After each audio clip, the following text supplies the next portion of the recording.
Le don d'hérisser les sceptiques, qui considèrent le magnétisme comme une pseudo-médecine. À l'université de Grenoble, Richard Monvoisin fait tout un cours autour de la critique des pseudo-médecines. Des explications, lui, il en a.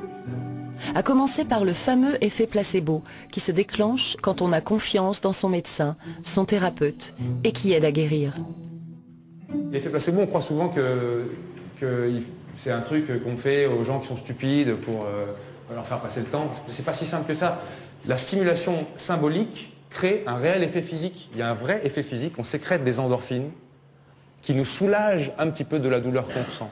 Je sais pas si ça vous fait ça à vous. Moi, ça me fait ça à moi. Dès que je prends rendez-vous chez le médecin, rien que le fait de prendre rendez-vous, je vais déjà un peu mieux. Je tousse moins. Et des fois même, je tousse comme un perdu toute la journée et j'arrive chez le médecin et au moment où il est obligé de me demander de tousser et je suis obligé de me forcer, j'y arrive plus. C'est dingue. Enfin, l'effet placebo fonctionne très bien sur les enfants.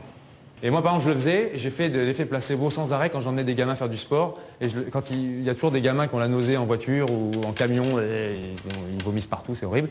Moi, j'avais une technique, essayez, ça marche super bien. Vous leur dites, ah, j'ai un truc radical, tu mets du scotch sur ton nombril. Ils mettaient du scotch sur, je vous jure.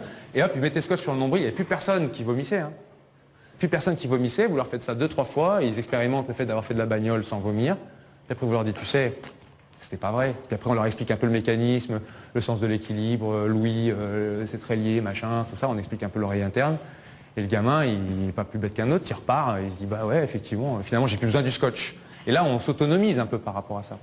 Autant savoir que la plupart des pathologies disparaissent spontanément et qu'il suffit d'attendre bien souvent. Ça nous éviterait parfois d'aller nous précipiter chez les médecins et de réclamer des médicaments, ce qu'on fait quasiment tout le temps. Mais c'est comme le fait que, par exemple, quand on a mal au ventre, on se met la main sur le ventre et ça va un peu mieux, mais c'est pas forcément psychologique, c'est juste la chaleur qui est en nous, ça nous fait du bien, c'est pas que du mental, quoi.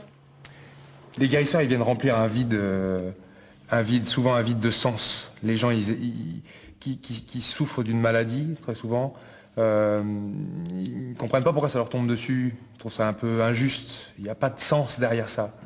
Et on aura beau expliquer avec des statistiques, ça ne rassure pas pour autant les gens. Et donc se tourner vers quelque chose d'autre, quelque chose qui n'est pas tangible, quelque chose qui ne serait pas expliqué et qui pourrait peut-être donner un cadre conceptuel pour comprendre ce qui nous arrive, ça a un côté rassurant. Se dire qu'il y a peut-être des forces occultes, peut-être des choses qu'on ne comprend encore pas, qui pourraient peut-être nous aider. Ça a une fonction rassurante, ouais. Une fonction vraiment rassurante. Mais comment les guérisseurs